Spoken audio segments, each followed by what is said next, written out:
Dynamite download. Dynamite download, your home for all positive coverage on all.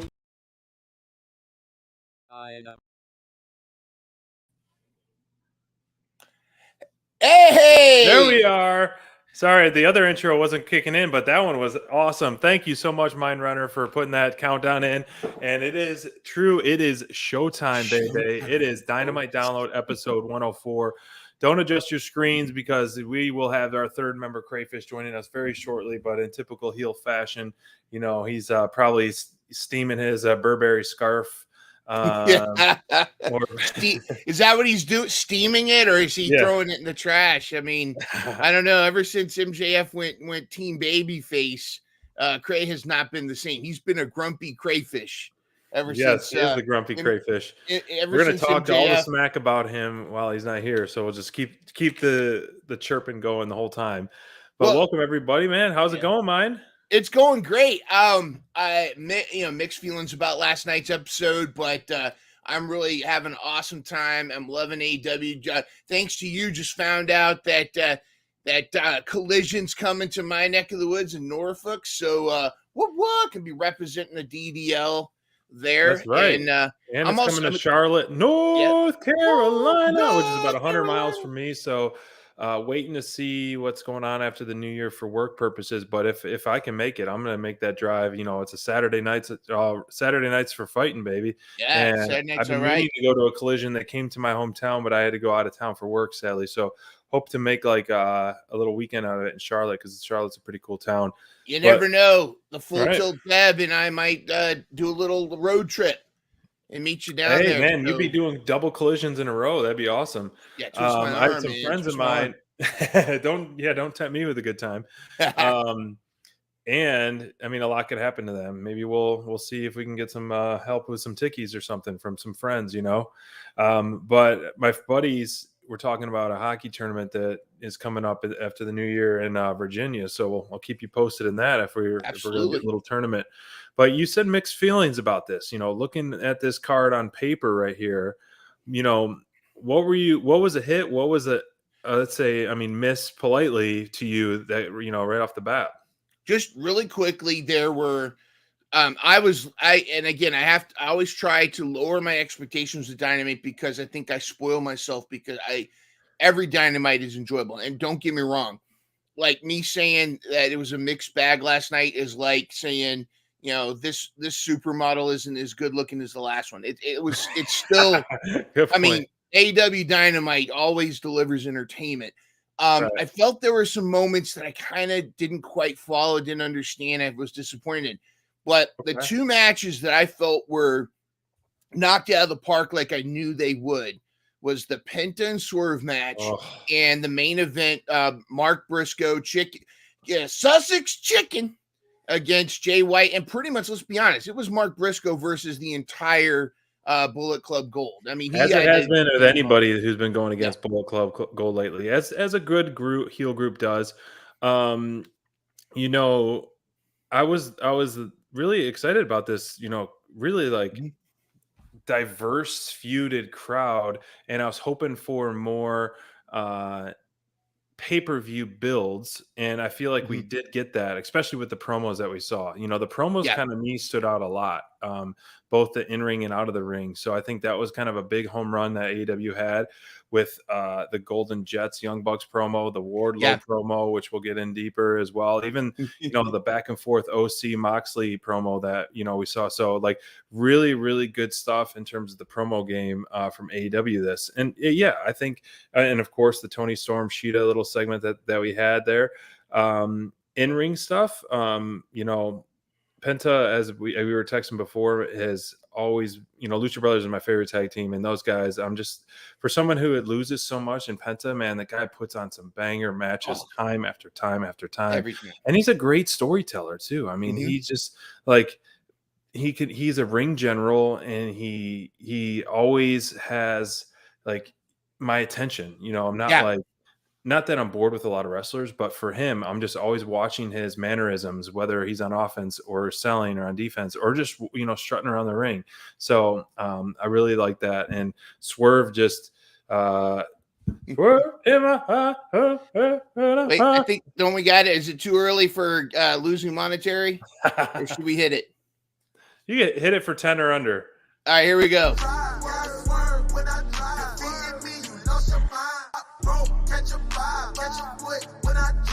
Prince right, Nana. I mean, the whole presentation with Swerve right now and his in-ring stuff. They both exchanged that real quick. I mean, why don't we dive into that match? Let's dive into it. You know, because there's a lot to say about that. And, you know, when they both exchanged the arm breaker move, Yes. I was just like, oh man, I don't know what happens, but like both Penta and Swerve, I felt like you could hear like I didn't see where the slap or what was going on, but it made it sound legit like someone was like arm snapped. It was that's a pretty brutal move. And I think you got to be very flexible as a performer to be able to take one of those and deliver one of those. But these guys it was a great back and forth match. You know, the storyline behind it or why it wasn't really, you know, like a build to it, but I don't think AEW is known for these like random one-off matches that just are bangers. Yeah. And I think it's one of those like, oh, this is announced. This is going to be great because you have two professional performers that are in their respective class or genre of wrestling are awesome, and they blended together so well. To me, this kind of match, it's like I'm all about storytelling. I love storytelling. I love a lot of that kind of stuff, like setting up matches and whatnot. I love those kind of things. But this to me is like all of a sudden you come home from school or come home from work and your significant other or your parents say, all right, we're going to go to steakhouse tonight. Surprise. You know, it's like, yeah, there was no build up to it. You were surprised with it, but you're going to eat steak, you know, or if you're vegan, whatever, you know, but like, to me, it's like, you know, Swerve and Penta are like, do you think that if I took nacho cheese and steak fajitas and put them together, are they going to be delicious? Yes, they are. Do you think if you take Penta and Swerve Strickland and put them in a match against each other, are they going to be delicious? Yes, they are. Right. And Swerve is in my top 3. I'm not even sure if he might be second. He's really fighting Kenny for first place of my all-time favorite wrestlers right now, because what I love about and again, Penta needs his flowers too, especially after that Rampage thing last week. That was insane. But you're absolutely right about Penta, and he knows the crowd. He's a storyteller. Swerve is the same way. Swerve understands reactions. He reads the crowd. He's agile. He does these insane moves. He and Penta are both creative too with their moves. They look for new things to do. I've been noticing a lot about Swerve lately. Yeah, he knows when to act, and he plays a great heel because he knows when to make those faces and, you know, all the reactions and whatnot. And I think that this is Swerve. Swerve is in the right. He is strapped in. He is in the right seat, and it may not be this year. It may be for a while, but we're gonna see AEW gold around Swerve at some point if he stays with the company. What do you, match aside, which I thought was a great match, and it really makes the hype man look that much more of a dweeb when you have Prince Nana ringside just like killing it nonstop. But you know, the bigger storyline is what happened after the match as well. Yes, you know, this really, really, really angry Hangman coming out pretty vicious, and rightfully so. I mean, who's gonna go in someone else's house when they're not there, and with their firstborn and only child, shoot or not, and do all that. So I wouldn't expect anything else from a father, or, you know, I'll have to ask Crayfish what he would have done. As well with messing with your family. That's a line you don't cross, and that's as deep as it, you know, as deep as it gets, is as much fuel as anybody needs for revenge or punishment. When you're really messing with someone's outside of the industry family. So I like this side of Hangman, and it was a pretty brutal beatdown, and rightfully so. And so the way this is going to go, I mean, I don't know. I don't know if you see how are you going to predict the Full Gear? Like, what do you think the end result is? This I know I they're think advertising. Yeah. I think Swerve's gonna go over on Hangman. I Wow. think I think Hangman, and again, it's I mean, no, it's not gonna it's not gonna be to the detriment of Hangman because they're the storytelling is again just like with Penta and Swerve in the ring. The matchup of Swerve with Hangman is such great storytelling because Mm-hmm. Swerve is playing the character that's like the Joker to Hangman's Batman. Not necessarily like long term, but like what Swerve can be that chameleon that okay, this is who Hangman is. This Yeah. is Hangman's morals. This is what makes Hangman who he is. Swerve has morphed into a villain that challenges those direct morals. Like what Hangman's all about family, all about that kind of stuff. Mess with my family, you mess with me. All right. What does Swerve do? Swerve messes with his family, and I think that's what makes Swerve such a great wrestler and great mind for this kind of thing.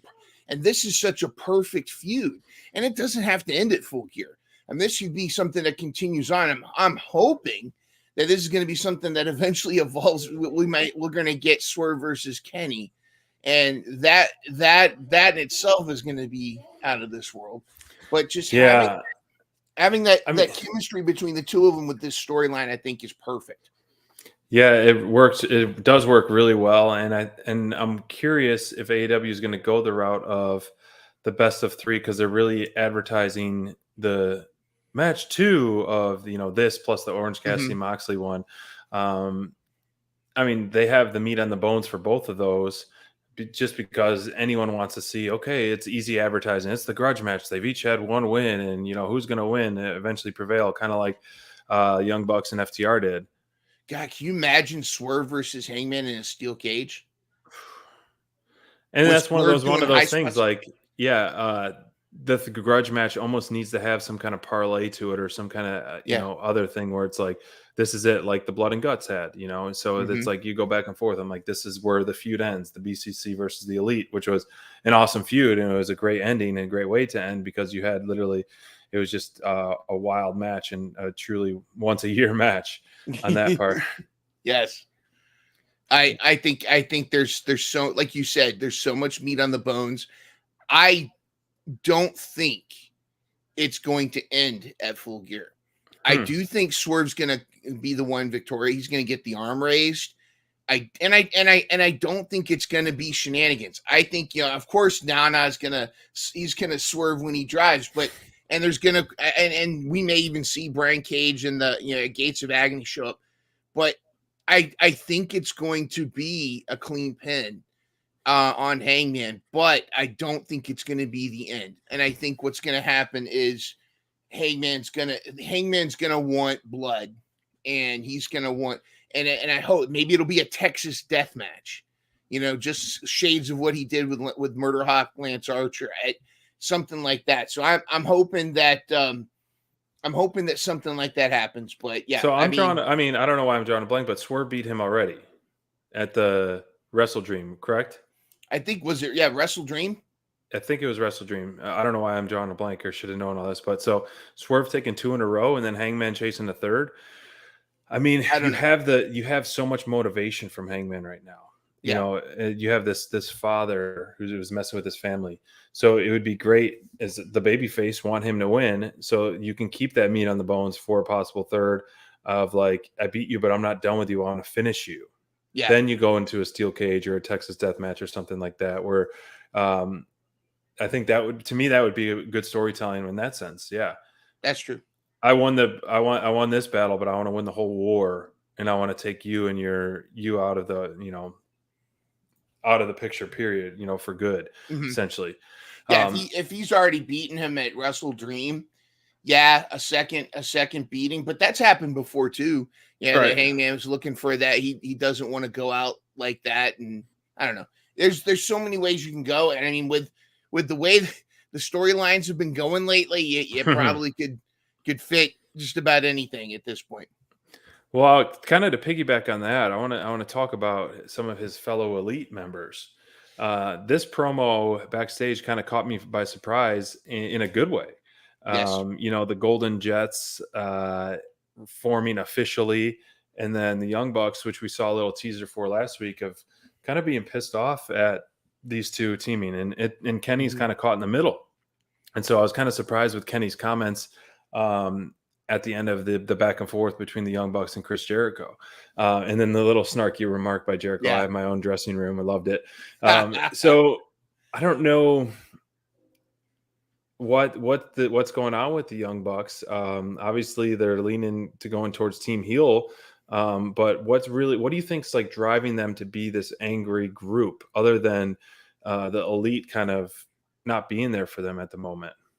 I see. Here's the funny thing is, like, up until recently, I thought, okay, the Bucks are turning heel. I don't know if they're necessarily turning heel, but it's that they are going bitter. But let's be honest, heel Bucks are the best Bucks. That to me, that's my favorite. The danglies and everything. I loved Kenny's remark about, hey, I beat you already. Allegedly with a different partner. And the whole thing about, we started this, and Jericho piping up, well, hey, what about me? I think it would have been funny if they said, well, you don't look like Cody, or something like that. Yeah, that would have been kind of a cool little rib right there. Yeah, that would have been. But I think this is again that great storytelling, because there's story here. I mean, I had a feeling we were gonna get this, but I thought it was gonna be like at the end of the world one that's in December. But yeah, if we're going to get these guys, at full gear, if we're going to get the golden shower, golden alphas, those guys versus the Bucks, the Golden Jets versus tremendous. The Bucks. Golden Jets, golden shower. Yeah. But I think that there's a lot of storylines here. Also, I think Chris Jericho's kind of trying to get as many checks on his bucket list as possible. I think so too, and I think this is a interior callback to, or not interior, or a callback to. It is the four horsemen, the four OGs, essentially. I mean, obviously Cody included, but you have Jericho, who was really spearheaded the name of a name-driven star, a Hall of Famer star. So I think that, like, being in the hometown of the Bucks, this is kind of like their pick of the match, their pick of the litter of, so I kind of thought that they were going to have the run back the FTR title match, since they do have that title match kind of a Money in a Bank style anytime they want.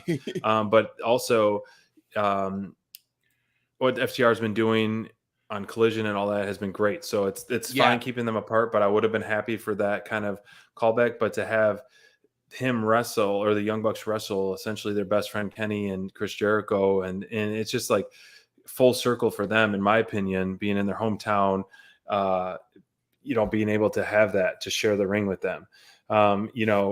Has Jericho? Yeah, I mean, Jericho's shared the ring with the Young Bucks, but I don't know if he's had did him and Sammy ever tag against the Young Bucks? I'm sure they have. So I think the Golden Jets really have something. I mean, I would like to see them go against Big Bill and Ricky Starks if they do take away that title shot.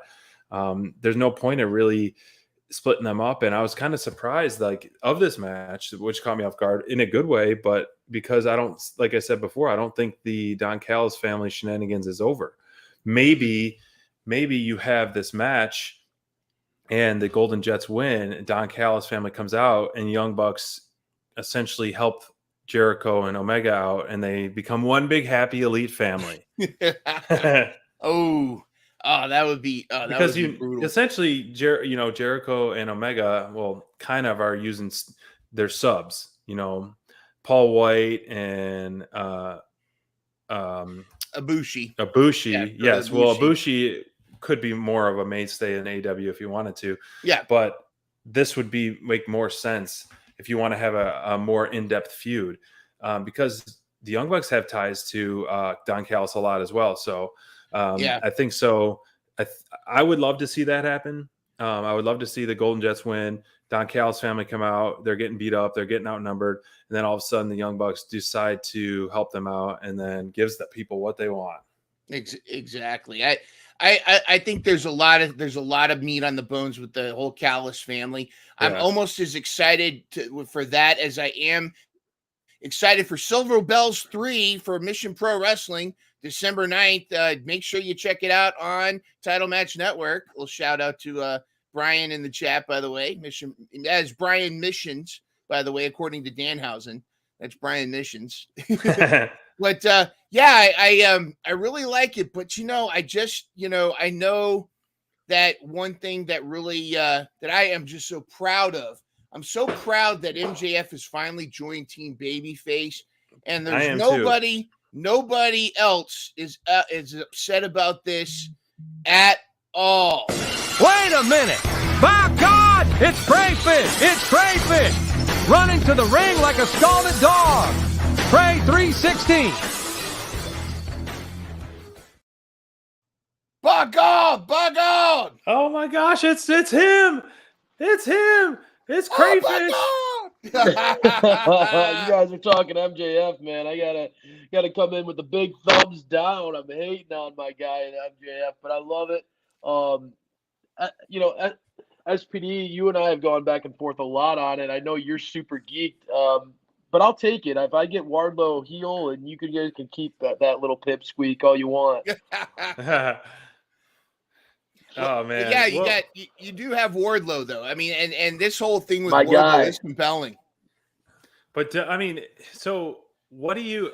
This is big picture stuff. Like MJF obviously has leaned in full baby face. We haven't talked about MJF yet. We're saving it, of course, for the crayfish heel run-in. Appreciate it. But I'm wondering, like, as all these enemies have targets on MJF's back, like, how are they gonna culminate? Sorry, my pup's playing. How are they gonna culminate? Do you think it's all gonna be like they're all gonna stand on the top of the stage at one time and be like, "We're coming for you next"? It's like one by one, or is it gang warfare, or is it just gonna be picking their points and it's just gonna go from one person to one person? He's just gonna have to line them up, knock him down, and get him off his back. Like, there's so many different elements. Like, you have no ties. Like, Wardlow has no point in, like, he's the lone wolf. Joe has no point in path crossing with Adam Roderick Strong. So there's a lot of next strong. That's next right. strong. Next strong, everybody. Next strong. So how do you think all these are going to come about? And I got other questions about this situation about the devil, but how do you think it's all going to come about? All at once, or it's going to roll out? Because they're hinting all of them at once. Yeah. What do you think? Gray, you want to take this first? You want me to jump in? I will. If you want to hold off, I'm going to turn the light up a little bit so I'm not hiding in the dark here. Well, SPD, I think personally, and if I was booking it, I would have it be more layered. I think, I don't know about you guys. Dip. You know it, baby. Get those scoops out. I personally think, like, even though every week Mind reminds the fan base that I'm struggling with this current championship run that MJF's on, I will say part of that is because there hasn't been a story that's had me hooked, and I will give it to the AEW staff right now, the crew right now. This story, there's a lot of different. I do like him kind of being at the center of a storm and having all these moving pieces around him. SPD, you said it yourself. The pillar story kind of fell flat a little bit. I'm pleasantly surprised to see the amount of challengers that are interesting. And I will say, like, this week's show, I'm a big Bullet Club Gold guy. I really loved. I thought Jay White had the best promo he's had in this feud against MJF. The Gun Club, Austin got fined for talking some trash to the crowd. And he's clearly, that whole crew is clearly he's rich, running. though. Exactly. It's just a drop in the bucket for him. But I did like that. We had a lot of conversations, and we'll probably talk a little bit more about it. I don't know if you guys touched on the Samoa Joe. Not yet, no. Yeah, so we'll talk more about that when we get to that match. But obviously, Joe is gunning for him, and I thought that whole segment, when we get to it, we can have a lot of different conversations about how it played out. But Joe is now razor focused towards MJF. It's made it very, very clear that he's coming for him. I really enjoy having all the uncertainty around Max. And although it's been nauseating at times to hear the crowd pop for him like they have, I think that it's smart to play into him kind of this like the weaselly aspects of his character, because although yes, he is a scumbag, there is also that inherent like, little punk aspect of who he is. Like he's just kind of got that weasel vibe to him to me, and I like that. Having him be intimidated by a guy like Wardlow, it just that works. Having bigger guys as his challengers, looming in the background while Jay White is clearly gunning for him. I don't know. I'm kind of, they're getting me to come around a little bit, and I think it's because of, like you said, SPD.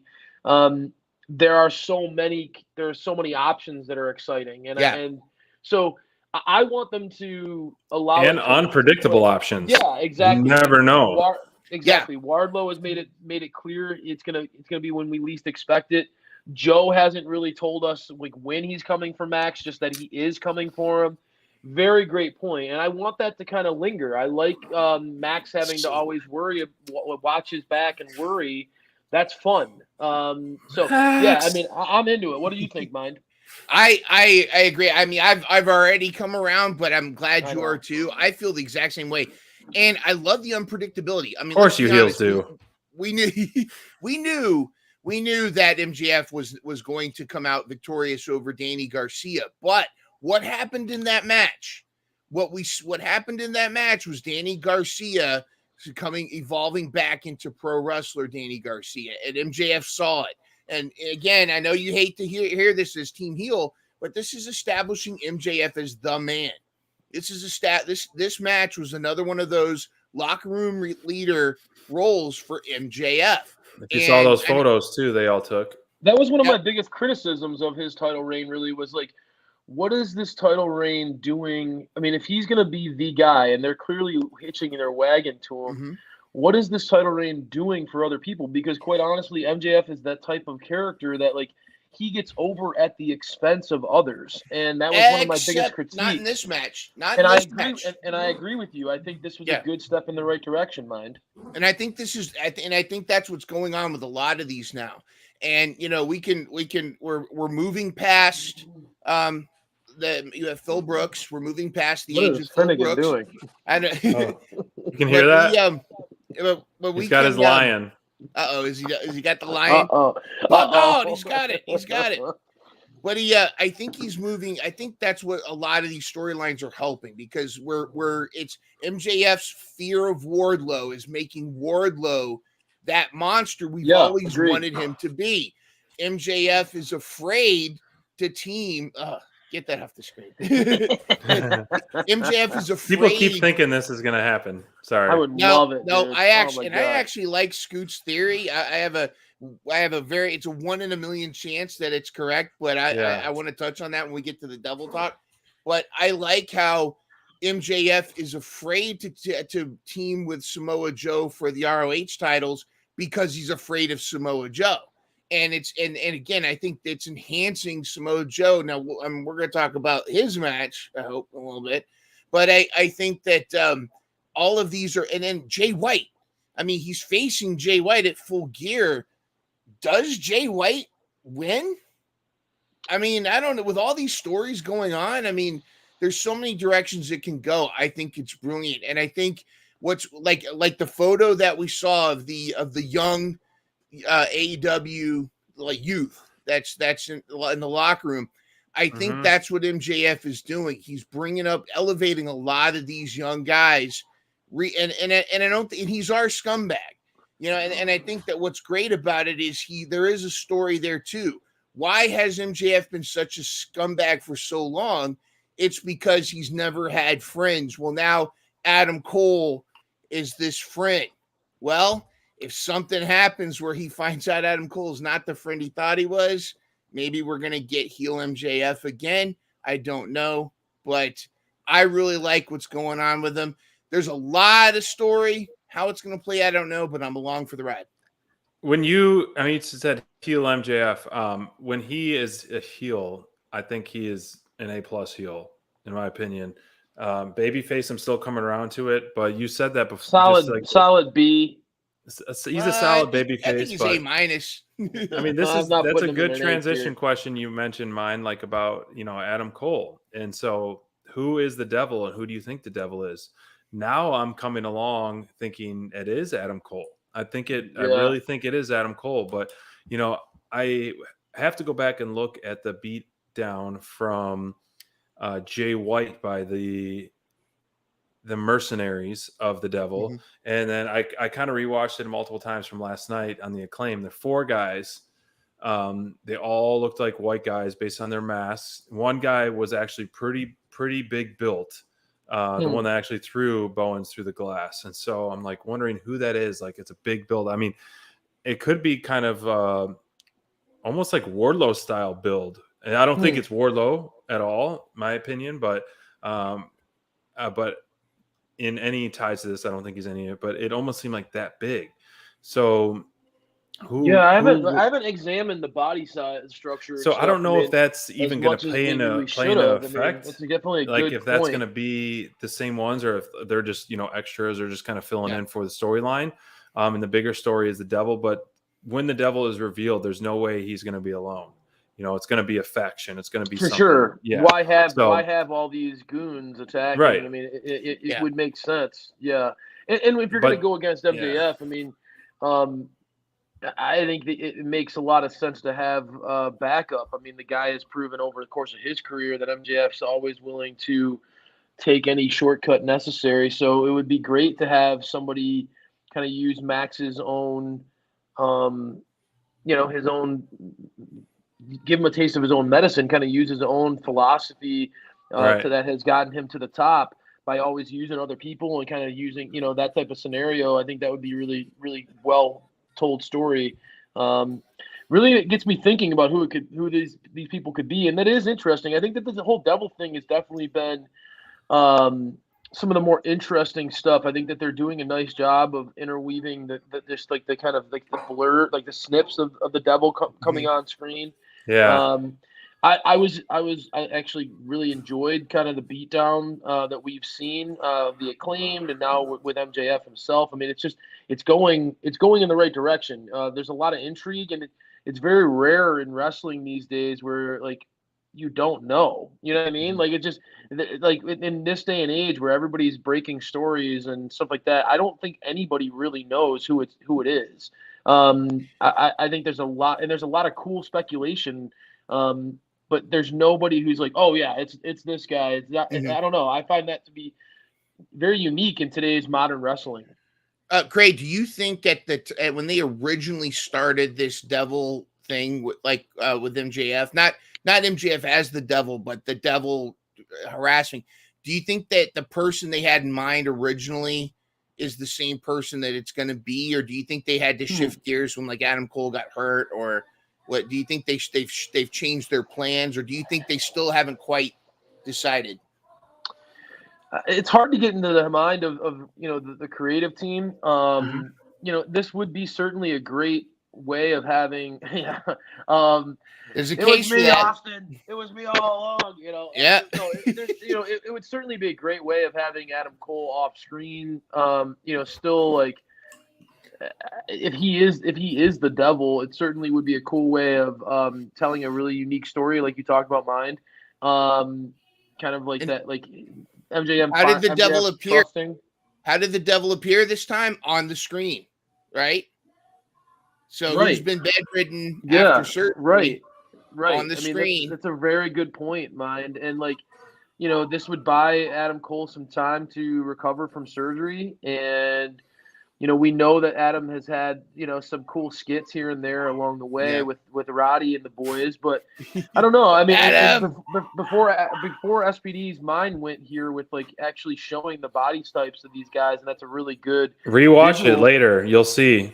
It's a good visual, my mind was like, well, it could be Adam Cole, Kyle O'Reilly coming back, and his whole Adam Cole's whole group of buddies from his past, it could have been that, but that certainly doesn't fit the body structure size of the guys that you just laid out, SPD. So again, just the unknown is a good thing. I like it. I'm all for it, and I think that intrigue is definitely helping the MJF title reign a lot. And again, I want to go back to, I thought that like Jay White cut an awesome promo. I don't think that he's winning at Full Gear, just because of what we're seeing with MJF, the layers of this story around his title reign. There are so many more options, and I think that MJF isn't going to lose the belt. I mean, again, the bidding war of 2024, MJF has tried to kind of downplay that here and there, although he's made comments. I think that that's not going to. I think that he's not dropping the belt for some time, and there's now there's enough challengers that are rising to the occasion that certainly will be able to stretch this out. Joe is one that you could obviously have headline a pay-per-view. Wardlow is another one who, you know, like their history together. And the way, I got to say, all the people, myself included, I mean, I've been a diehard Wardlow fan from day one.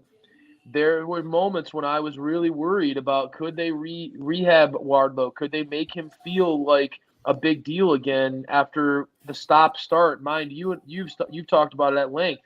The stop-start pushes of some of these guys. Wardlow is victim number one of that type of booking. And in a very short period of time, they're doing exactly what they need to do with Wardlow. These segments, these like taped segments, are perfect for him. He's presented in a way where like he's able to talk without having to go out and cut a traditional promo in the middle of the ring or whatever. It's just so much more polished. It allows a story to be told, and it's impactful in a very short period of time.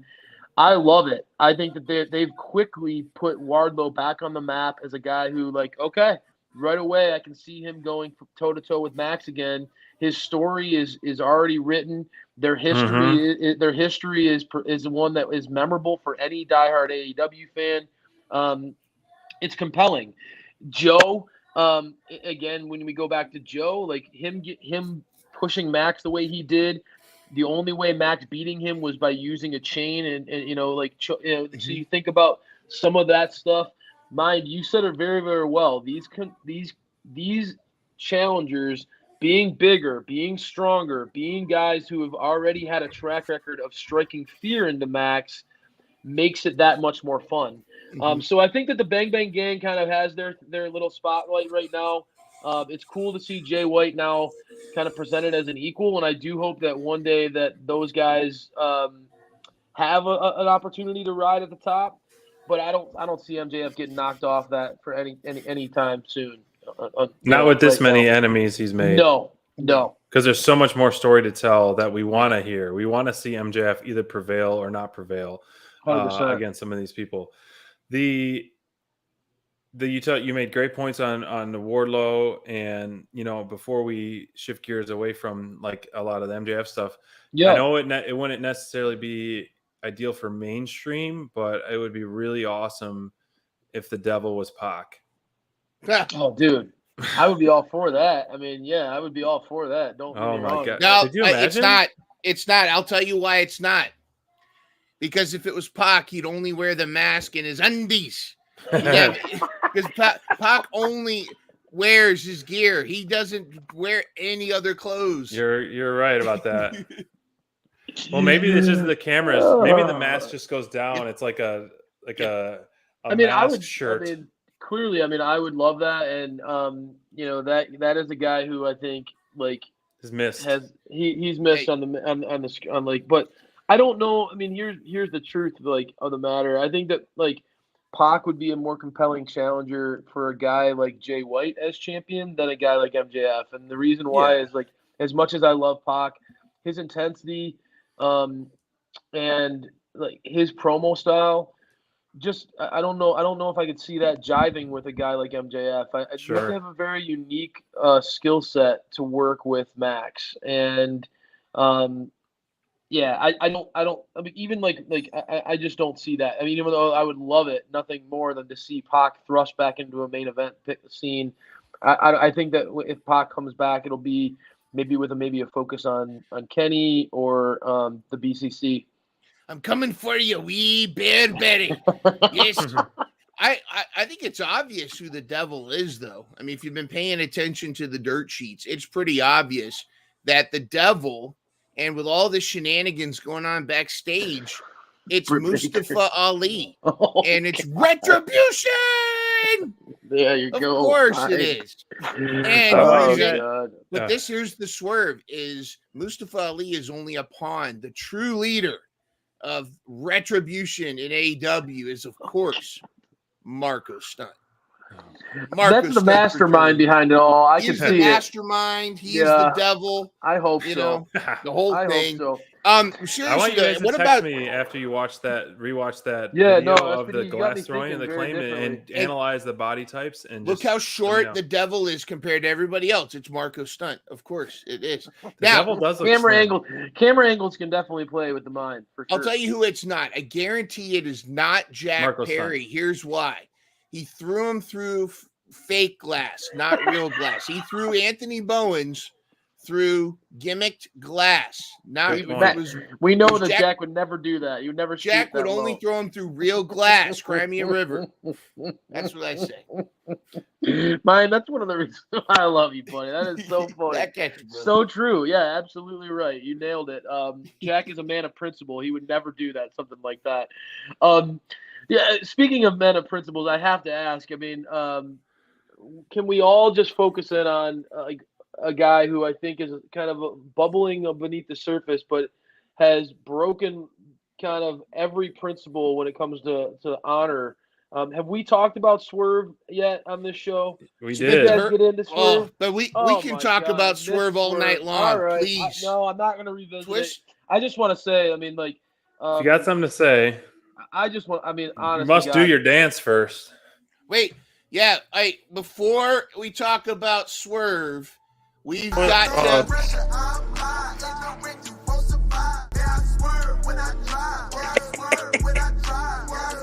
1 second, my Oh no. Well, yeah. Always something on the Crayfish Island over there. I'm from the real quick. If you guys already covered it, I just want to say, like, that is a guy who, if you like pro wrestling, if you like just, I've been saying it for a long time. I mean, back when he was with Keith Lee, even, just the way the guy presents himself in the ring, he's so smart, and he's so he's just so, everything makes sense in the way he presents himself. And I love the pairing with Prince Nana. I know SPD, you do too. But this storyline with Hangman is quickly becoming one of the more fun, I think, compelling stories in AEW, and I'm all for it, man. I think that they go 3 rounds. That would be my goal out of this whole thing. Tie it up. Hangman's coming hungry. Yeah, we would ask you, like, what would you do to someone, or what would your motivation be with someone who went to your house, right, and your firstborn, and I have a baby? I know exactly. I mean, like, so that is you'd something be more that, motivation than ever. What more motivation would you be to want to rip someone's head off? I mean, to really, like, this is what we've, it's beautiful when you see. I think it's tremendous. Motivation and character development on both sides. We're seeing Swerve dive deeper and deeper into this maniacal, obsessed with being a top guy. He's going darker and darker, and then you're seeing now, like, his jealousy and his obsession has lit a fire in Hangman, who admittedly has kind of lost his way, and that's kind of been Hangman's story, is like, he's always going back and forth between like his true potential of being a guy who's like SPD. I know he's one of your favorites as far when you actually I do love see him Hangman in the ring. His power and his impactful nature in his offense, but like, he's always one. It feels he's always like just right on the cusp of putting it all together. And we've seen the whole title reign. I don't know, man. This feud is bringing out the best of both of these guys, and I hope that AEW is able to find meaningful things and meaningful story arcs for them after this feud. I don't want this to be one of those where like it fizzles for these guys, because I think they're both putting in great work. Craig, and bringing out the best of each end other at and Full Gear? showcasing what they're capable of. Craig, does it end at Full Gear, or do we go to a best of 3 death match, Texas death match, or steel cage? I was talking about that earlier. Swerve and Hangman in a steel cage, or dog collar match, anything. Put these guys in a gimmick match like that to end it. No, I my mind immediately goes to Swerve got the first W, and he couldn't let it go. In typical heel fashion, he was still obsessed with his arch enemy here, and from there he's crossed the line, and now he has created a motivation in Hangman for him to now be obsessed. And so now you have two guys that are ultimately now obsessed with each other. And so I love that. And I think that it creates a natural instinct as a fan to want to see more. So I'm all in on right now. You look at this, Swerve has sunk to the bottom of the deepest depths as a man could go. You're right. Now Hangman is the ultimate baby face. Every red-blooded American is going to be rooting for Hangman to get his revenge. So you go 1-1, and I think that Hangman should draw some blood out of Swerve. Swerve's not the type of guy who usually blades or shows color in matches, but I think this is a circumstance where that should happen. And then from that, Swerve can kind of come back to it and say, I want you had something, like you took a pound of flesh from me. I want it all, essentially. Right. Like man to man, I have to prove to you that I'm better than you. I'm not letting this go. I would escalate things to that much next level. Like you said, a dog collar match, a first blood match, something like that it really raises the stakes. And gets these guys in a environment that is fitting for this feud. And I know AEW does dabble a lot in gimmick matches, but I think that this is a feud that is quickly being built, especially when you look at the big picture of AEW right now. I think Moxley is doing a very nice job with BCC and sort of making that feud with Orange Cassidy feel more personal and more intense and more anger filled because of the injury that happened with Brian. But in the scheme of things with AEW, there's not a lot of feuds that feel like blood feuds right now. This is the one to me that stands out head and shoulders above every other one in the landscape of the company, of guys that hate each other and want to rip each other apart, and let that shine. Right? Let that shine. Give those guys their opportunity. And I think we're going to, as an organization or as a company, AEW is going to benefit tremendously from that. Scoot. Yeah, exactly. Is it too soon to go back? Oh, gosh. Right? Yeah.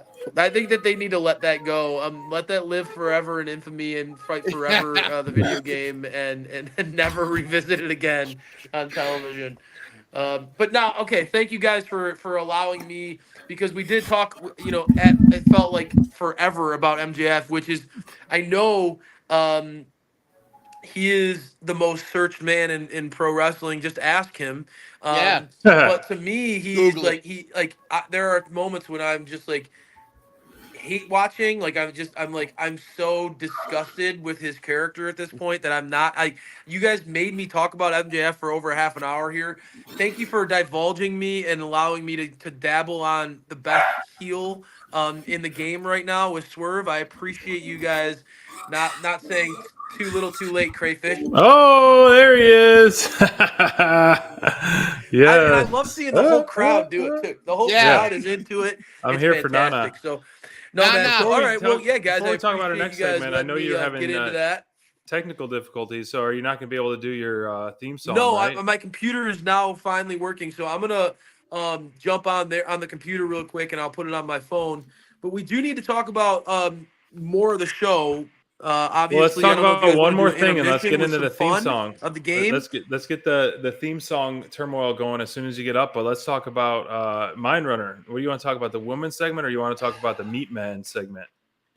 All right. I'll tell you what. Let's talk about Meatman because I think I'm gonna do a hot take on the women's stuff because, Mariah. I'm just gonna say really quick is Mariah May. Yeah, welcome to AEW. I wish, by God, I wish you had a much better debut. I think there was plenty of room for it. I don't know what's Please going on right indulge now. me on what's her backstory.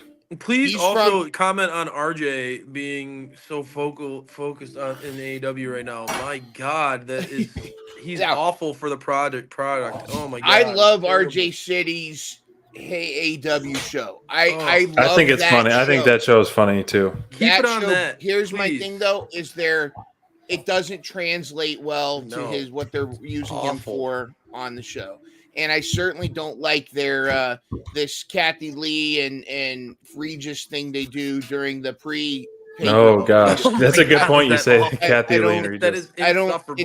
It's not clicking. I love RJ City the person, and I think he's funny, but it's like there's comedians that are stand-up comedians, and then there's comedians that are like sitcom comedians. And I don't, and like to put RJ City's much better in his element with that Hey AEW show, and not in this case. Mariah May is going to be tremendous. She is a tremendous competitor. She comes from the Joshi Bros. She was part of she was in a faction with two other girls. I can't remember what it was called, but she's the real deal. She's going to be great. She's great in the ring. She's a great competitor, and this is a great pickup for AEW, especially breaking news. I don't know if you guys heard this, but according to Sean Ross Sapp, the Bunny is no longer with AEW. So we've lost the Bunny. But if we're picking up Mariah May, that's going to somehow make it better. But I felt like they could have done her debut so much better. They could have fitted in the storyline that they were doing with Julia Hart and all that. That's for a hot take another time. All right. The Meat Men. Let's talk meat real quick. Of course, I love everybody chanting meat and meat forever. I wanted more meat chants. Like we got it all out, man. That was like absolutely epic with Miro and Hobbs. But here's the thing. If you compare it to Miro and Hobbs, I don't think this delivered as much. But there wasn't much meat slapping. If you don't compare it to that, I felt like this was a tremendous match that had a stinky ending.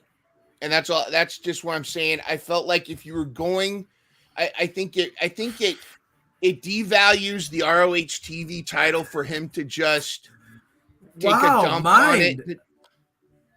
I'm usually the negative Nancy lately. I mean, I know it doesn't fit the bill of our motto lately as a group, but like I feel like I'm the one who's been kind of the Debbie Downer in the group text, and you've been always like the.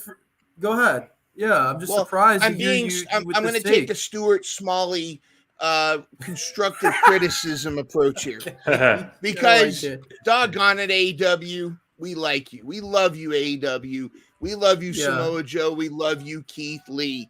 However, I don't think I feel like the match was tremendous. I feel like the match was great. But if you were going to drop the ROH TV title, I think there was and I know they didn't want Samoa Joe to get an L, but there's so many things that you can do to drop that title dropping it to Keith Lee would have been great. You awesome. could have had, I agree. You could have even had Shane Taylor come in, cost Samoa Joe, and then be like, see now, and be like, and kind of go into him. But I've got a armchair booking segment coming up because I think after this loss, Keith Lee needs a repackaging. And I think we need to see Kingpin, Keith, Lee. I like it. Let with the him suit. be. Yep. Kingpin, keep it. There Of course, it that's Biggie is. The Smalls. Kingpin. Okay. He does look I like think Biggie that's Smalls, but I think we need to get that going. a nice I think it would have been nice to cane have that as a weapon. Yes, and see, here's the thing: if Keith Lee is not going to wrestle consistently, you have him as a heel. You have him as the big boss of a faction. Bring Right. Shane Taylor, bring in Tiger Style, Lee Moriarty, bring in a couple other folks, and have him be this kingpin of this faction. Yeah. And yet, when he does wrestle, let him wrestle in like slacks. Let him be and the like big a bad. wife. Yeah, and like a shirtless shirt, and have him just be this big boss that people have to go through. I think that would be tremendous. And I do think it's interesting that Samoa Joe's clearly going for that thing, but I felt like it devalued the TV title, and whoever takes it, it's going to be less. I think than yeah, I agree with you. I think you and Brian said it very, very well in the chat. Yeah. That was my initial takeaway, right? Like, I get it, right? I get that you're trying to build Samoa Joe as a legitimate challenger to Max, and having him, fresh off of a loss in a title match doesn't necessarily help build that.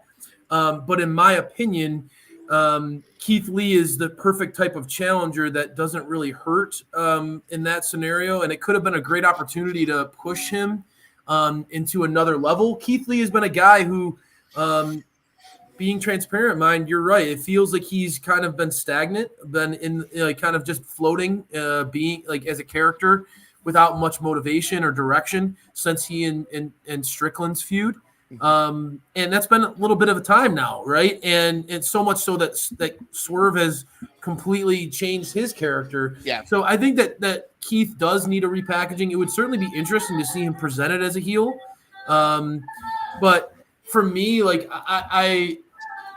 I felt like this was a missed opportunity to push Keith, and I think that I will say that the commentary team did a really nice job. I'm usually a little hard on the commentary team lately, but I felt like they did a really nice job kind of presenting what a big battle this was.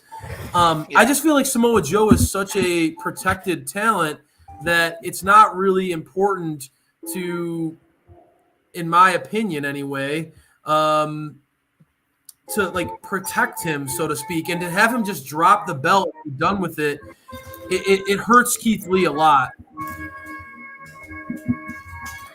I think so. To piggyback on the opposite side of that, I think that this was smart booking in my sense, where you protect Joe, and then you have essentially more interesting stuff going on with Ring of Honor at the TV title. You have a tournament. You can build a tournament. You can do this. You can build a new stars. You can have that. Like, there must not be like Keith Lee. I think he is a legitimate champion, obviously, but he's been so off TV, hot, cold again. So you're just going to throw a belt on him on a random no build match. I think that's kind of silly with someone as big as longest reigning TV champion. So that way, Joe, he's done everything he's not need to do with the TV title. And now he's just going to move on to bigger things. And now the Samoa Joe has moved on. Like I said, he's protected. He protected his top guy status and his win-loss record, essentially. And now it's going to give us, let's say, someone like I would like to see Dalton Castle win the belt. Someone who would not be someone who not necessarily would have beaten Samoa Joe. You can have the belt pivot to some different way where like that. Where I would love to see that. So that's where I can respect. I can respect your counter there, SPD. You are right. I can respect your counter because Keith, to Mine's point, hasn't really been presented a lot on AEW television. And I wish he was. It would have felt a little. It could have been. It would have felt a little random. And this, I get it. I get your point. Maybe they booked themselves into a corner with this one because I think that we're both I think both of you guys make very good points again on your sides of it. My initial feeling of it leaned a little bit more towards Mine's take on it. But I guess maybe that's all the more reason that Keith does need to be repackaged. Mine is, he lost kind of fair and square right in the center of the ring. That's the type of thing that could help be a catalyst for somebody taking themselves a little bit more seriously, leaning more into being a heel. That I could see that. And I like your vision for his character a lot because, like you've talked about, he's got the size. He presents himself as very classy, very like he's a very intelligent speaker. It works. Indubitably. and see, like Shane Taylor's a great catalyst for that too. Because now he can take the stances like, I don't even know you anymore. Like you used to be this beast at my side, and now you lost to Samoa Joe. You're soft, man. You've gone soft. And I like it.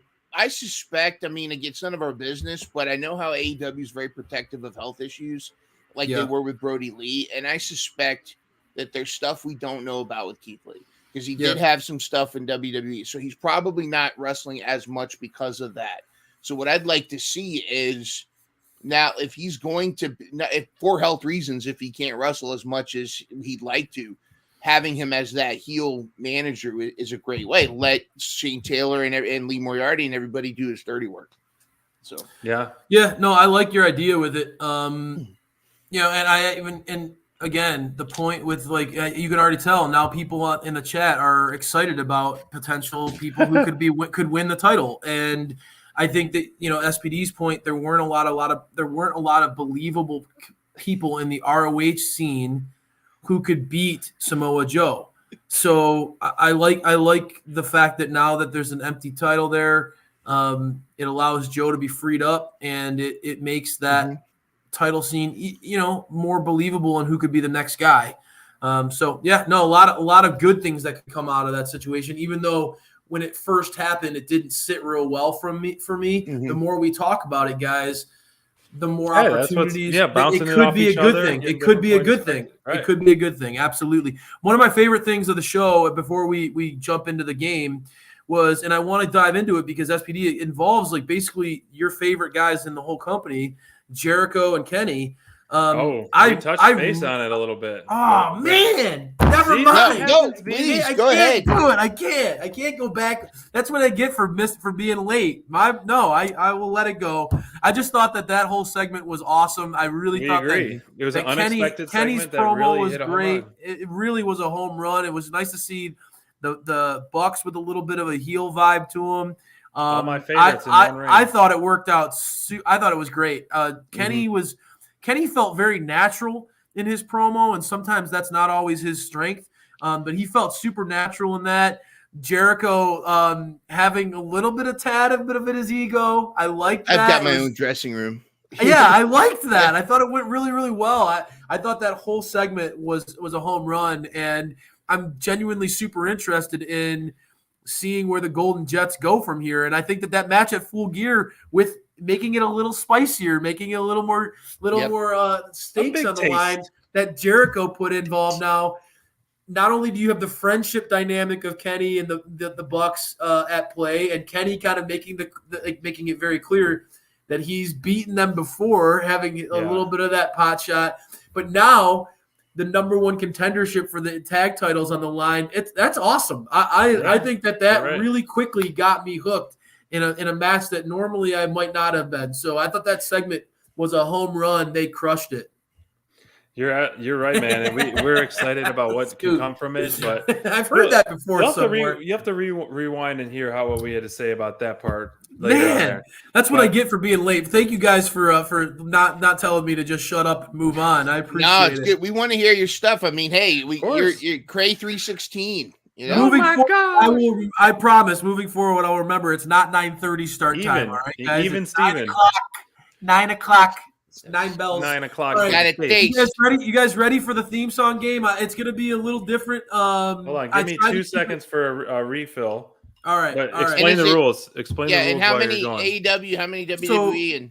So I got 13 AEW. Oh, wow. Okay. And I have 14 WWE.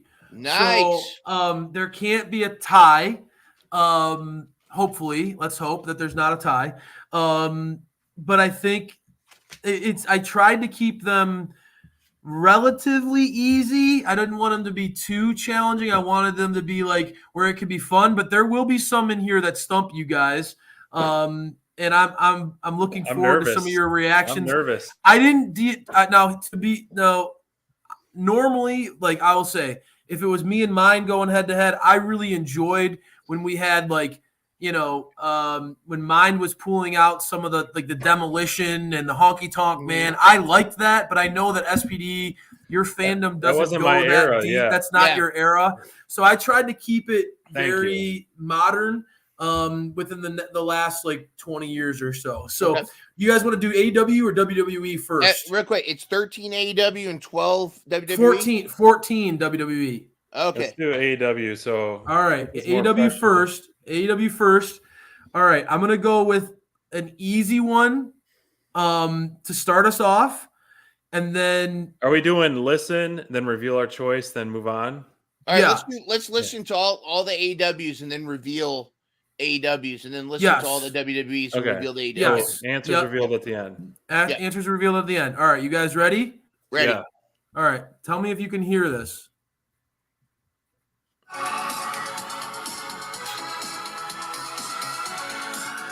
I have no idea. Are you guys I have stumped? no idea what this Hey, I is. told you it would start off easy. All right. No, You that's know what, that it's always that good to song- start off easy. When I was playing Fight Forever a couple weeks ago, that song was stuck on replay for almost like an hour, and it drove Deb and I nuts. I mean, at this point where it's almost like I'm almost averted to it. But go, yeah, I I'm have no glad that idea. I'm glad that I could help. Be a part of that. Yes. All right, so we'll go to another one that I think will. I'm going to try to stick to the easier ones first.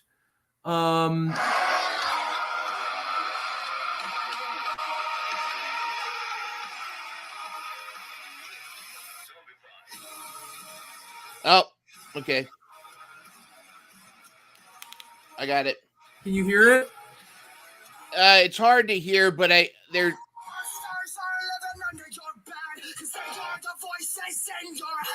Can you hear it? I can hear it. All Yeah. right. I just want to make sure I got that it. it's clear. I can take my headphones off and just play it if that makes it easier for you guys. I think I'm I going got to play that. it again. I'm going to play it again. Okay. Much better.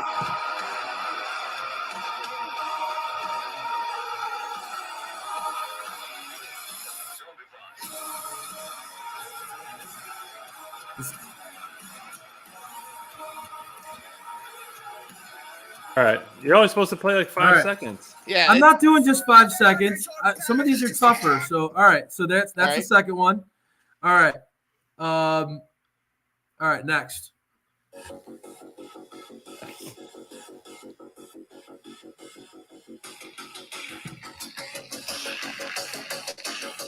Yeah, these are All nice right. and long. All right. Most of them are about 20 seconds. That's Yeah. that's most of them. Oh, So, I did okay. like 5 to 8 I know. because you guys All are right. smarter. Yeah. Okay. Smarter We'll marks. see if it helps. We'll see. Yeah. We're bigger All right, here we marks, go. Trey. That's what. That's what it is. Mhm. All right.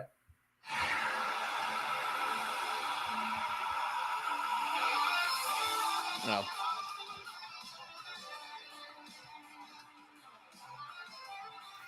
All right. You guys need a replay of that one? No replay. No replay? No replay, but I love that one. All right. Next one.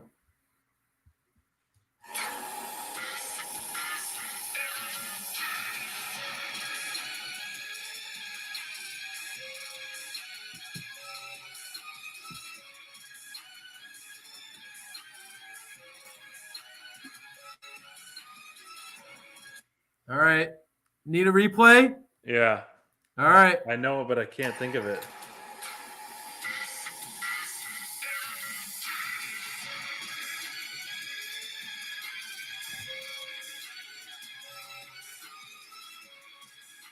All right. All right. Next one. Gosh. This one, you're getting a taste of this one because it's taste? so easy. Taste. I know SPD, that was a tough one for you. This one's really easy. You're only getting 8 seconds out of me on this one because it's that easy.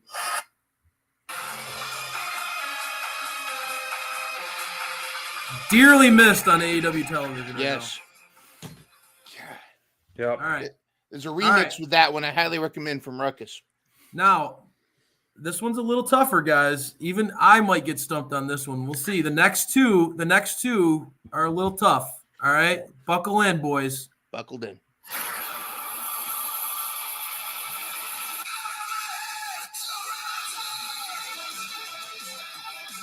You said tough?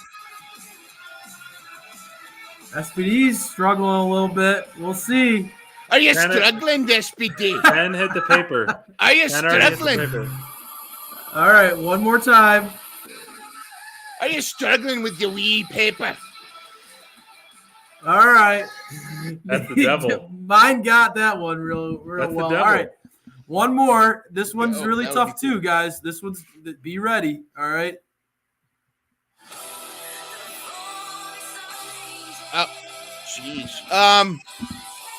Are we gonna have another Trish Stratus issue with this one? Maybe. All right, I'm gonna name what this is for.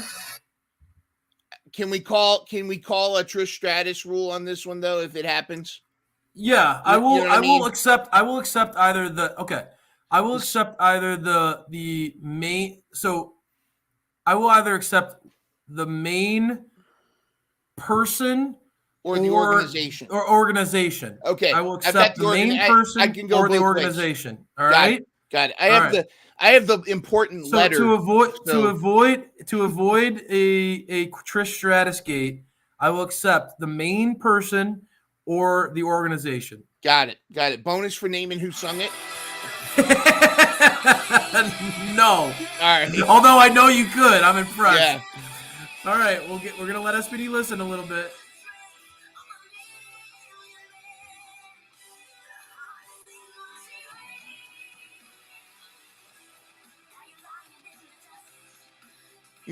That's it. That's all you get. I could go on and on with that one. I love it so much. This is a potential Trish Stratus gate all over. Go ahead.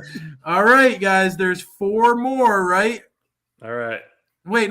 5 more. 1, 2, 3, 4, 5 more. 5 more. All right. Wow. I better get at it. This is gonna drag on forever. Okay. Real quick, guys. This is here we go.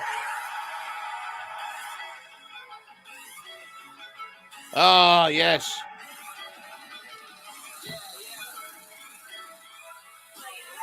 Play it loud. All right. I cut that one short. I could have kept going. I think it would have been too obvious. Here we go.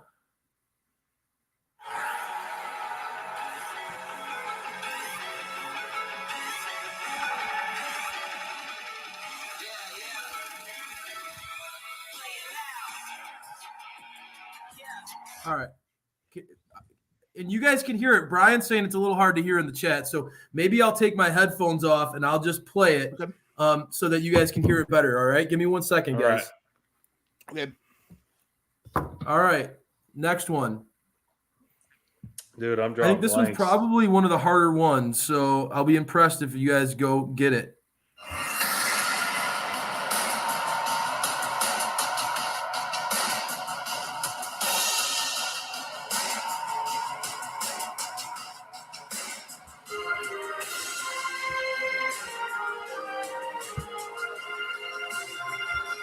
That's it. I'll do it again because I can tell I might have stumped mine finally. Oh no!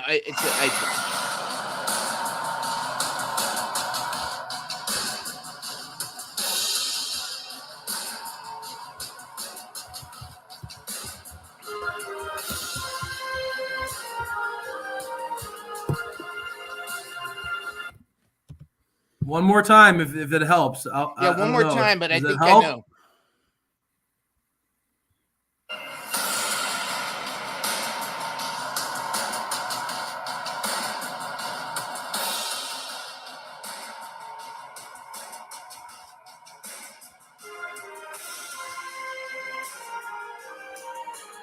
All right. Now that one was tough, I'll give you guys an easier one. You guys ready? Yeah. What number are we on? I got sound should be off. 11. Can you guys hear me? I can hear you. All right. Next one's a little easier. I'm gonna give you guys a softball.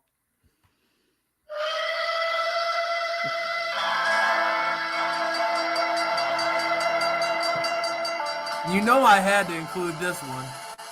Yep. All right. One of my favorite entrances in pro wrestling. Yeah. All right. All right. So, in the same vein, we'll see if you guys can catch this one.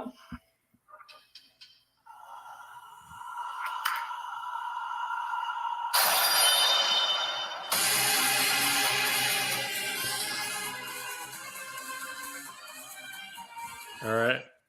All right. And then the last one, guys. You ready?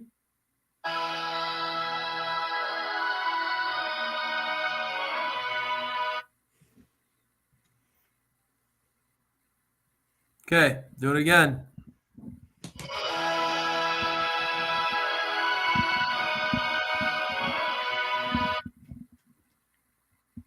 I'm cutting that clip short because I don't want it to get too obvious. I'm gonna get one more time, SPD. I'm gonna be so mad at myself for number 10.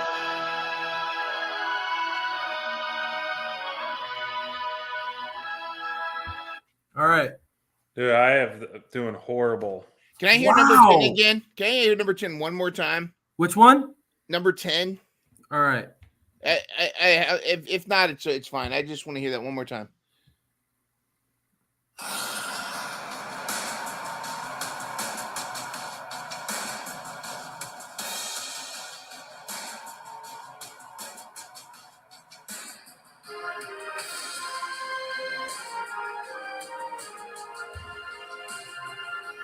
Tough one. That one's the hardest one on the list, I think.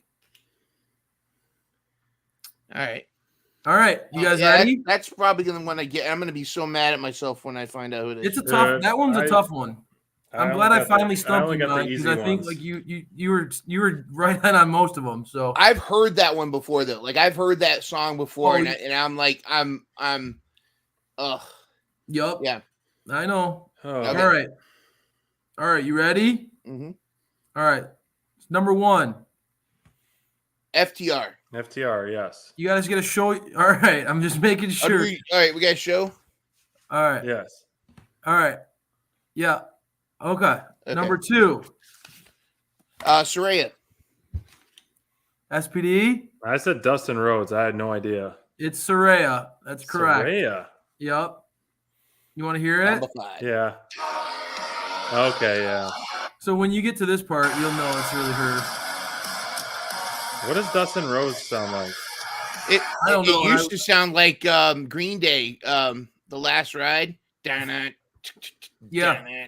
Like that. Yup. All right, number 3, I think you guys both know this one. This is my daddy's song. Turtleneck Timothy. Yep, yes, that's Christian. My dad's song. That's Christian. I love it. All right. Number 4. One of the greatest factions of all time. That's right. The Pinnacle. The Pinnacle, baby. I love the Four Horsemen feel of that. I miss that one so much. I love the Pinnacle. I loved that group, and I had to include it. All right, number 5. Number 5 is a tougher one. I felt like says her name right at the beginning, though. It does if you listen closely. This is Anna Jay. This is Anna Jay. I thought it was like early Hobbs. This is Powerhouse Hobbs. I tried really hard to avoid. It sounds exactly like.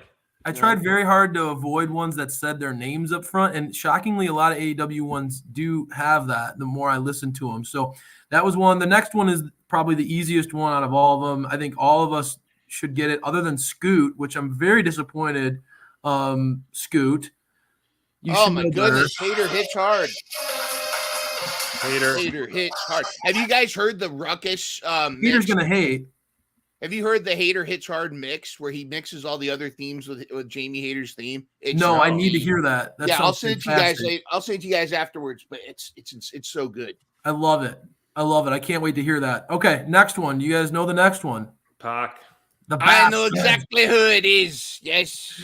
No list is complete from Crayfish without including Pac and the next one. Which you guys got the next one? Yeah. Now this is the Trish Stratus. Now it was the Danny Alexo, aka Harley Cameron, singing. Yes. But it was for QTV and specifically the entire QTV team, QT Marshall, QT. Johnny, Well, Johnny you got the point because I didn't know. You that. 100%. Mind you're racking up bonus points with that answer. You nailed it and then some. Oh, You could probably even tell the lyrics on that one. Yeah. All right.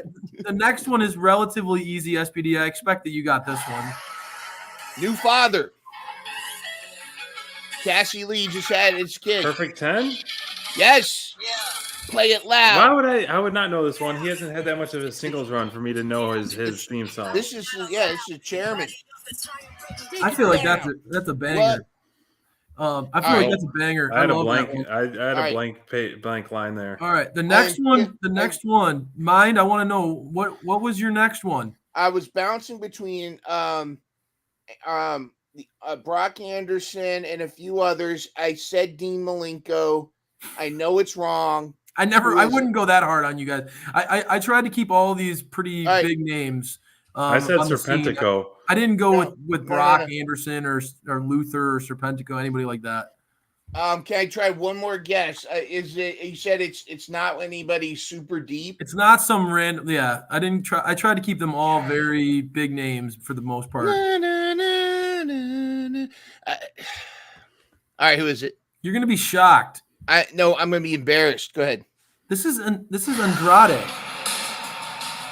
That's it before he does his dun, dun, dun, dun, dun, dun. Oh, you're right. Damn it. That's a tough one. Now because that's right before he does his dun, dun, yes. Yeah. All right.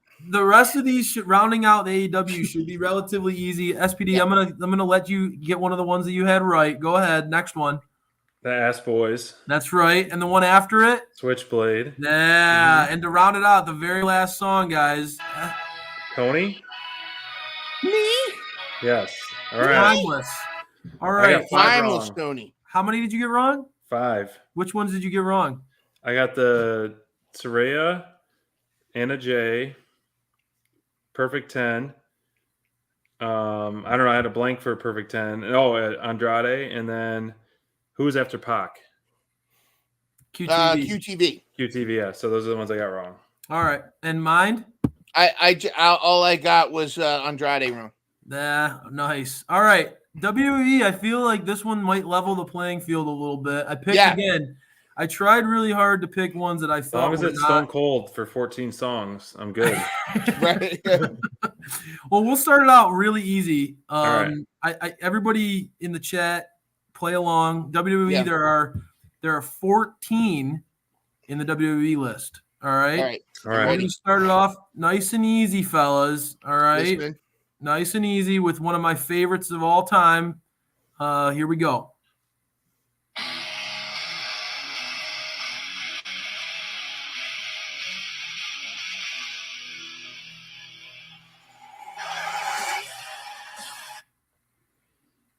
I'm going to play it again. I don't know it, but I'm guessing. Man, you don't know this one? I think I know it just because this is one of my all-time favorites.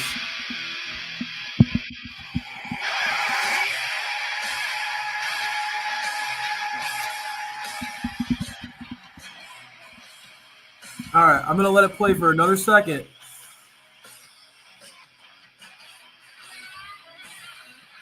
That's it. That's all you get. All right. I feel like that's an easy one. That's an iconic entrance, but maybe I'm wrong. Since you struggled with that one a little bit, I'm going to try to give you an easier one.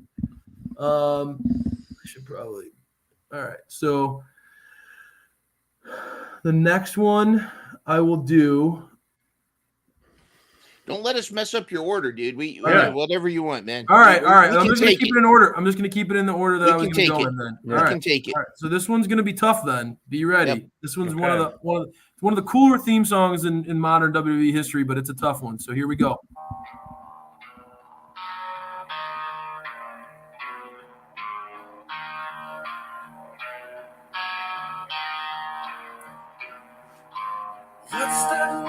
Over here, perhaps the end is drawing near.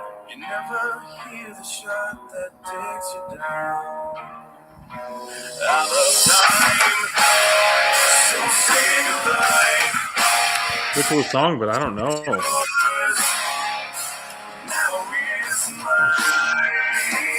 Here I go.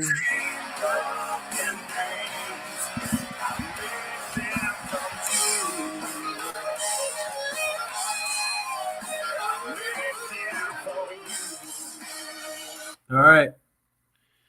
Dang. It's one that many of his diehard fans have wanted him to bring back.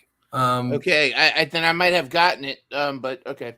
All right. So it's not his current theme song, but one that many of his diehard fans have wanted him to come back. I will play the key portion of that song again in case it helps. SPD, I don't think it's going to help him much, but we can try. What is yours? So is mine.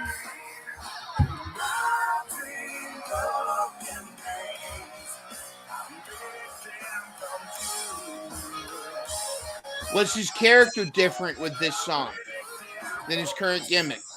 Yes. All right, I know who it is. All right. Next one, SPD, I'm giving you a layup, buddy. If you get this one wrong, you're not allowed to play this game ever again.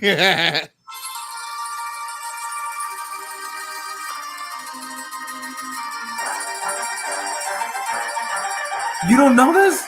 No. You're soft, you're slop. They calling me pop. I'm rolling in bands, you ride You don't know. I'm shocked. Why would I know this off the top of my... Wow, I thought that was a dead giveaway by letting it go that long. I will try it again.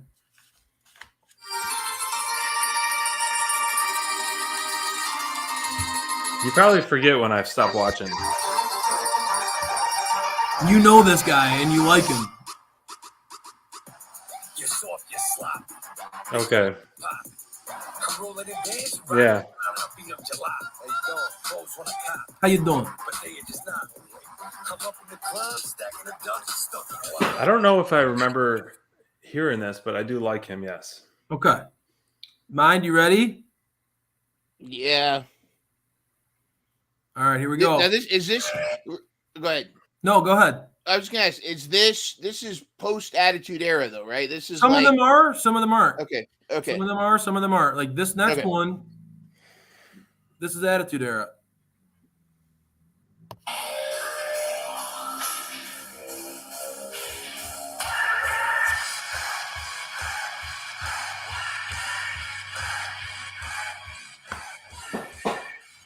SPD, if you don't get this, we'll play it one more time just because it's funny you say that, guys. I'll have to send you a clip later, but this was my theme song as SPD. I'm not surprised. I like it. I wonder why. So this would be when I would backyard wrestle. This is what I came out to. It's a great theme song. Rob Van Dam's had some sweet theme songs in his day, so we all know that's the answer. All right. Next That's one. okay if we're all on the same page. We're all on the same page. All right, this one I think. SPD song. Wait, that was RVD. Oh. Dang it! All right, no, again, mixing between Attitude Era and post Attitude Era. So keep coming with me, fellas. Thank God I played 2K19. All right, another I think an iconic theme song. Iconic. Oh.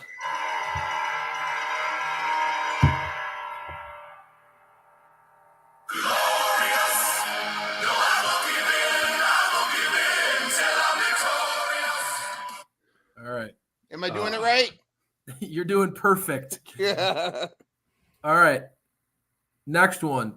You guys ready? Play that other one. Play it again for fun. Play it again? Yeah, all right. Play it again. Ready?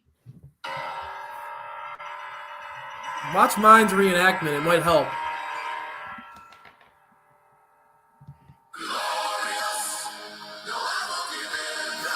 Mine is perfect. Is he still wrestling anywhere?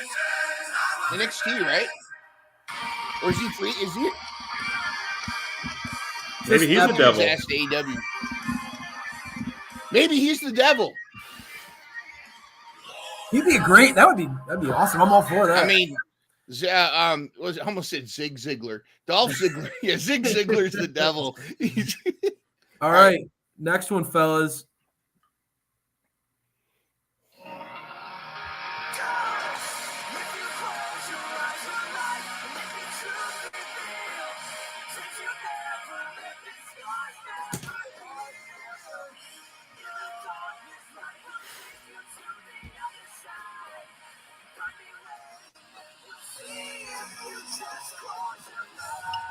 Why are you having my daddy in 2 spots here? You're trying to help SPD not go That over. was a help. That was a phone a friend. Yeah, no kidding. All right, SPD. You should get back on the map for this one. I'm hoping without mine's help. All right, no help.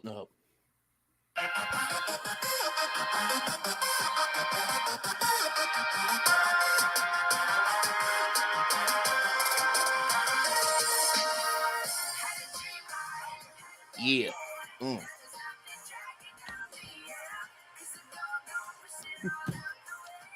Trey's favorite. All right, play it one more time. Mind you were giving them all away. I had it. Hey, Penn was down. He already did it with his all right. Okay, you could, at least someone caught that. Yeah. Now, what if we put Mercedes instead? Do we still get points? Yeah. You get deducted points. This next one is one of my favorites. And we'll see if Sasha was one of your favorites, well, bro. Exactly right. I tried to. You'll notice a theme. I got a lot of characters on here that I'm a big fan of. It started off hot. All right, another we talked about.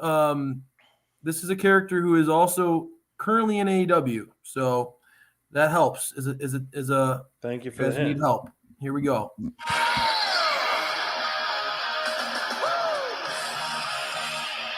Oh, I love this one. This is one of my favorites.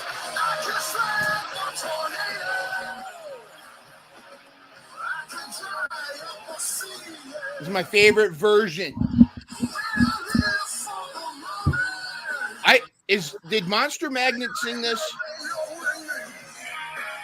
All right, we'll play it one more time. I wonder if Monster Magnet did that one. Yeah, you got the band right. That's for sure. Well, I got it right too. But. All right, do this again. Current AEW character. Okay.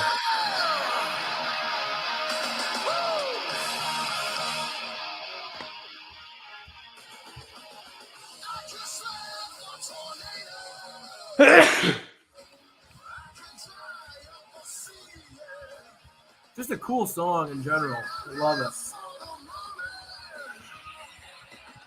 There ain't no way no one knew. All right. All right, wait a minute. Can you play it one more time? One more time?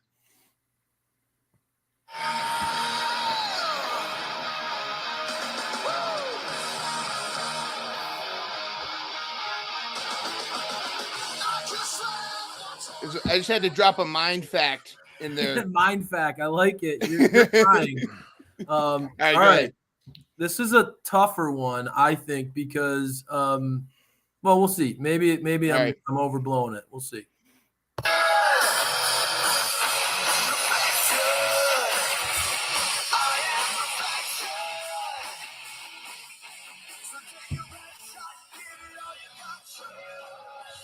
I don't know this one. I'm having a hard time hearing it.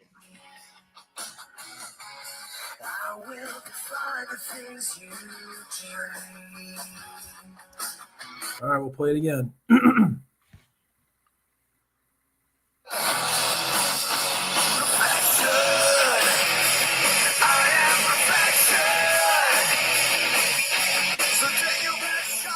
Okay. Is this another? He's now in AEW.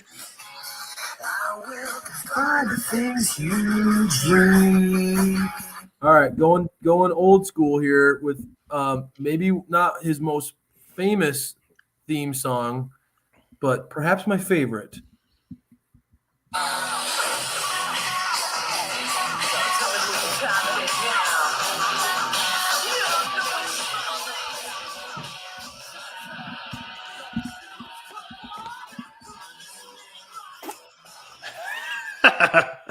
Well worth it. Oh crap! I gotta get a towel. I can just keep this one going and going. I love this one. What if I put Steph? What's that? Didn't Steph come out to this at one point? Nah, yeah, but well, I mean, she had her own theme too. She had that Little Kim. Yeah. Little Kim. All right, next one, also Attitude Era guy. when he really made a post-Attitude Era push for his career and Hang on. I got spit all over this thing. Yeah. from doing the last entrance. Yeah. All right. This one is also a current AEW talent. Wow. Okay.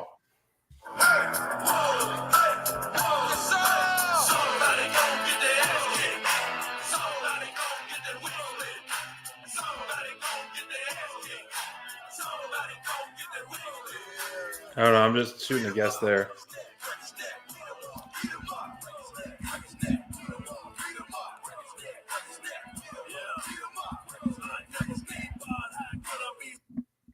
All right. I can see perplexed faces. I'm going to try it again.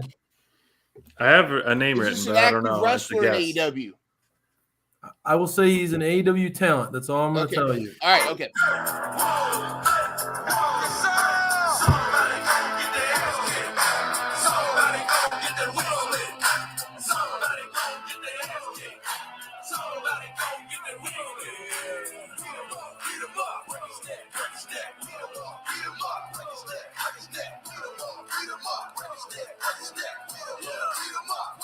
Okay.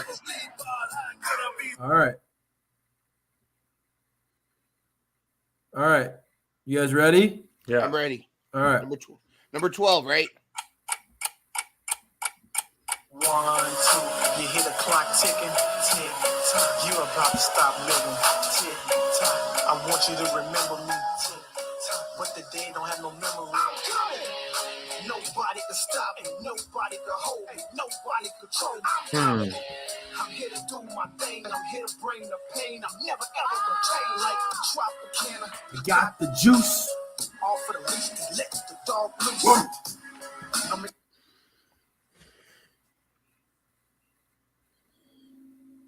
Good. This is main roster WWE, right? Oh, yeah. 1, 2, you hear the clock ticking, tick tock. You about to stop living, tick tock. I want you to remember me, tick tock. But the day don't have no memory. Nobody can stop me, nobody can hold me, nobody control me. I'm here to do my thing, I'm here to bring the pain. I'm never ever gonna change like Tropicana. I got the juice, all for the peace. All right. Dog, please. All right. I might be making up some points here, SPD. I think SPD's just. I'm all over the map. I had to readjust some things. And all right. This one is also a current AEW talent.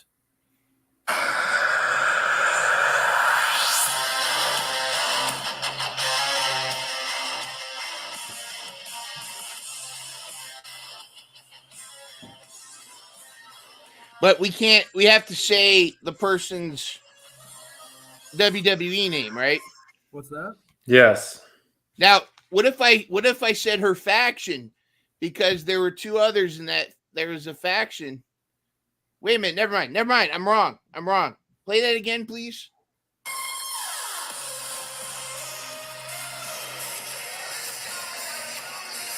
Yeah, I'm okay.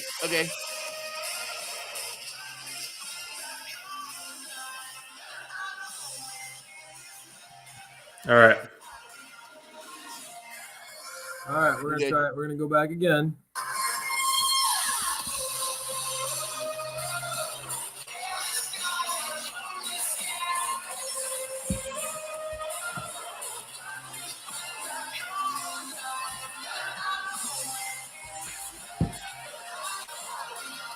I'm good. All right. Last one. You guys ready? I'm ready. Ready.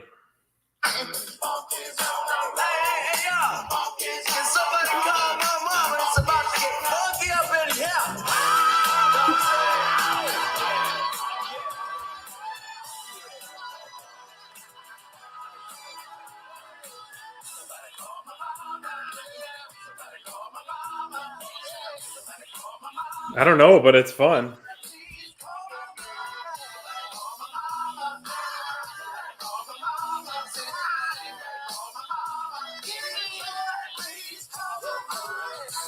All right. You want to hear it again? You guys need to hear it one more time? Yeah.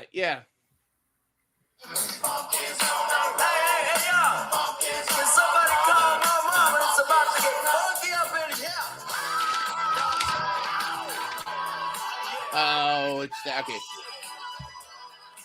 All right.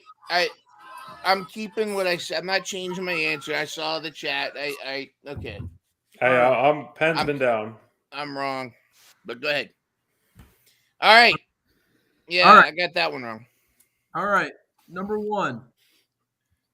I said Batista. Based on Batista. Yeah. Batista is correct. All right.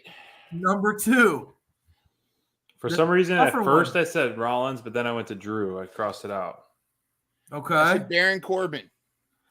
It's Drew McIntyre, Broken Dreams. Oh, okay. That's one of my I love that theme song. And he actually brought that up in his recent feud with Rollins. So yeah, but that is that's a classic. All right, number 3. Enzo. Yeah, baby. I put Solo Sikoa. I just wrote it down. Enzo. S-A-W-F-T. Yeah, exactly. Oh. Enzo. All right, number 4. I think you all got this one right? S-P. That's right. I put RVD. Is that okay? If Yeah. I get RVD, That works. Both answers are accepted. Both are accepted. Okay. Number 5. Bobby Roode. Yes. Bobby Roode. One of the best entrances. One of the best entrances in recent history for sure. Agreed. Mhm. All right, number 6. I think you My guys daddy. both got this one. My daddy. Mindrunner helped me. Mine with that helped a question. lot with that one. That was when he really went singles. Christian had a nice run with that theme song. Just Close Your Eyes. Great theme. Mhm. All right, number 7. The boss. The Mercedes boss. Monet. Sasha Banks, baby. Number 8. This one. Matt this Hardy. Matt Hardy. Matt Hardy. Version 1, Matt Hardy. 2.0. All right, number 9. I had blank. I didn't have anything. I put Ty Dillinger. Oh, that's a great guess for the perfect 10. But it was early Dolph Ziggler. Early Dolph Ziggler. Okay. Yep. I gotta say, somebody in the chat has a perfect scorecard. Number 10. Scoot. Triple H. Triple H. Triple H, my time. My favorite. I know he had some great ones, but that was my favorite one. Number 11. Mark Henry. I put. Yeah. It was Mark Henry. That's correct. All right. I had already wrote Mark Henry before I asked that question about is he an active wrestler. So yeah. So yes, but yeah, he's not an active wrestler. AEW talent, Mark Henry. I already wrote it though, so it wasn't. Yeah. Number 12, MVP. I put MVP. Oh, I put Bobby Lashley. Oh, so close. I almost put MVP. Almost the same. I switched to Bobby Lashley. All right. My guy MVP. Scoot crushing it in the comments, and then the last one. Maybe we should get Titus Scoot so Brodus Clay when he was the Funkasaurus and he had the Funkadactyls. Oh, you missed 13. I put Ruby Riott. Oh, 13. Sorry. 13. Scoot didn't have that one, so you didn't have a perfect one. You had Ruby, and what did you have? Mind? I had Paige. It's Paige. It was Paige. Woo! All right. But I didn't get Tyrus or Brodus. And then Brodus Clay was the last one at 14. All right, guys. So I'm letting you guys. I got 3 wrong. You guys so grade I got yourself. 11 out of SPD, 14. you only got 3 wrong. Yeah, I got the blank one was Ziggler. Yep. Paige and Titus. Christian. You didn't have Christian. Oh no, Christian? mine gave you Christian. Yeah, mine gave you because Christian. he was doing All this. I wouldn't have All got right. it. All right. Well, that's pretty good. I'm very impressed because I know that I was But a the mixture. hints, the group The hints helped. Yes, I'm sure they do. All right, so I got 5 wrong. So not enough to give SPD. What's your total, Mind? I got 19 correct total. Out of both? Okay. Yeah. So 12 plus 9. You got 21. It was close. It was actually really 21. close. Right. It was actually very close given the At lead that you had. WWE, man. Telling you. Oof. You were nipping Right at down his the road. heels, SPD. You were right there. The WWE actually, Mind. I gotta say, the AEW, you were looking like you were gonna almost go with an A+ kind of scorecard. Well, maybe because I don't play Fight Forever that I don't hear these songs over and over. 2K19. Well, let me throw very this nice out performance, there, boys. fellas. Let me throw this out there, Dukes. I am going to retire as the theme song Turmoil champion. You are the champ. But I would like say to Samoa Runner. open up. I think that we need another face-off, but I think I'd like to have us a little tournament. The two of you. I'd like to invite the Scoot and a mystery challenger on to compete and to see who can reign supreme. I think that would be great. I think Scoot's performance on that us plus Scoot, the winner takes on the champ. Yeah, I was very impressed. Maybe also a surprise contestant. Okay. Brian going back-to-back crime time guesses unfortunately gets disqualified from the game. I love it, but I like it. Scoot's performance on the WWE was particularly impressive.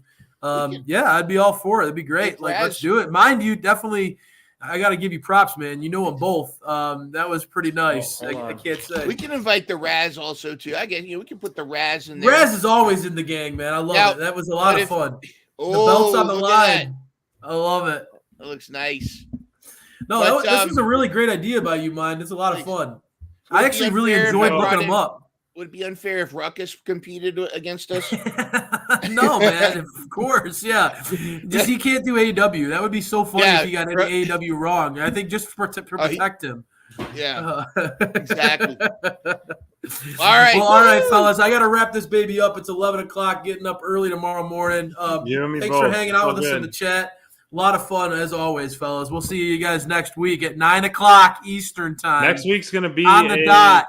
Next week's going to be a preview show as well as Full Gear. So we're going to have to cover next week.